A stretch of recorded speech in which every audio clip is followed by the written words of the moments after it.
అందరికీ నమస్కారం. ఈరోజు మనం పితకపప్పు మిక్స్చర్ ఎలా చేయాలో చూద్దాం. ముందుగా ఎవరైనా ఫస్ట్ టైం ఛానల్ చూస్తున్నట్టయితే సబ్స్క్రైబ్ చేసుకోండి.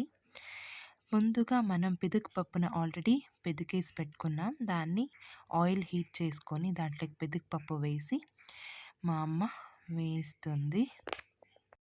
ఈ అనపకాయల సీజన్ వస్తే చాలండి మా అమ్మ ఏదో ఒక రకమైన స్నాక్స్ లాంటివి ట్రై చేస్తూనే ఉంటారు. ఇదైతే కంపల్సరీ. స్నాక్స్ ఏదైనా చేస్తూ ఉంటే అమ్మ నైట్ టైమే స్టార్ట్ చేస్తది. ఈ మధ్యాహ్నం పొద్దున్నే అయితే మేము అమ్మ చేస్తుండగానే తినేది, తనకు అడ్డంగా ఉంటామని చెప్పేసి నైట్ చేస్తే దాంట్లోకి ఇంత కావాలో కొంత ఎత్తిపెట్టి అందరికీ చూపించేలాగా ఒకలాగా పెట్టి ఉంటుంది. అయిపోయిన తర్వాత తీసుకోండి ఇంకొంచెం ఉంది అన్నట్లుగా ఇస్తూ ఉంటుంది.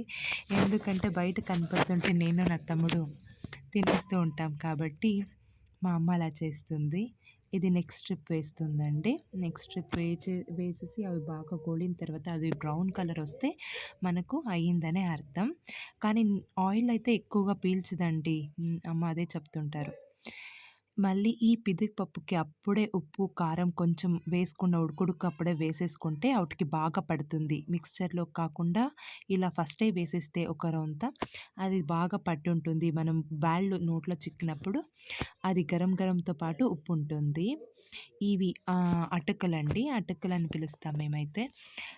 ఈ అటుకుల్ని ఆయిల్‌లో వేసేస్తే ఇలా వస్తాయి చూడండి, బొరుగుల్లాగా వస్తాయి. తినడానికి మాత్రం చాలా టేస్టీగా ఉంటాయి. ఎప్పుడైనా మీరు ఒకసారి ట్రై చేయండి. దీనికి మీడియం ఫ్లేమ్‌తో పెట్టుకుంటేనే చాలండి, బాగా అయిపోతాయి.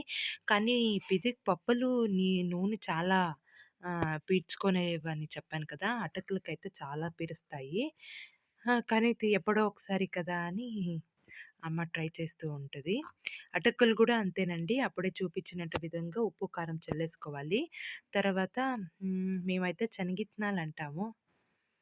దీన్ని అన్నీ ఒక దాంట్లోకేసుకొని పక్కలో పెట్టుకుంటా ఉంది. ఇవైతే హాఫ్ కేజీ క్వాంటిటీ అండి. హాఫ్ కేజీ అటుకులు, హాఫ్ కేజీ పితకపప్పు, మళ్ళీ శనగిత్తనాలైతే ఒక 2 కప్పులు వేసింది. పప్పు కూడా వేసుకోవచ్చు. అది అయితే 2 కప్స్. ఇంట్లో లేనందువల్ల ఏదుంటే ఇంగ్రీడియెంట్స్ దాంట్లోనే చేసింది. అన్నీ వేసుకోవడం వల్ల చాలా టేస్టీగా వస్తది. కావాలంటే మీరు పోపులు వేసుకోవచ్చు. కొంచెం జీలకర్ర, మళ్ళీ సాసులు ఏసి తిరుగుబాతు కూడా పెట్టుకోవచ్చు. కానీ అమ్మ అలా ఏం చేయలేదు. మా అమ్మ చేస్తూనే ఉంటుంది కదా! ఇది సెకండ్ టైము. ఫస్ట్ టైం నేను వీడియో తీయడానికి కాలేదు. ఇది సెకండ్ టైం చేస్తుంది కదా! ఇంగ్రీడియెంట్స్ కొన్ని మిస్ చేస్తుంది. ఇదే అంటే పుట్నాల పప్పు, శనగపప్పు, శనగిత్తనాలు, కరివేపాకు కొంచెం వేయించుకుంటుంది. వేయించుకొని అన్నీ ఒక గిన్నెలోకేసి బ్యాళ్ళని అంతా వేసి మిక్స్ చేస్తుంది. ఉప్పు, కారం సరిపోయిందో లేదో చెక్ చేసుకోండి. కావాలంటే మీరు మళ్ళీ ఉప్పు, కారం వేసుకోవచ్చు. అమ్మ అయితే అదే ఉప్పు, కారం కొంచెం మేము తక్కువే తింటాం కాబట్టి అలా ఉంది. సేమ్ ఈ మిక్స్చర్‌ని ముగిసిందండి. ఎవరికైనా ఇష్టమైతే చేసుకోండి. ఈ వీడియో చూసినందుకు ధన్యవాదములు. లైక్, షేర్, సబ్స్క్రైబ్ చేయండి.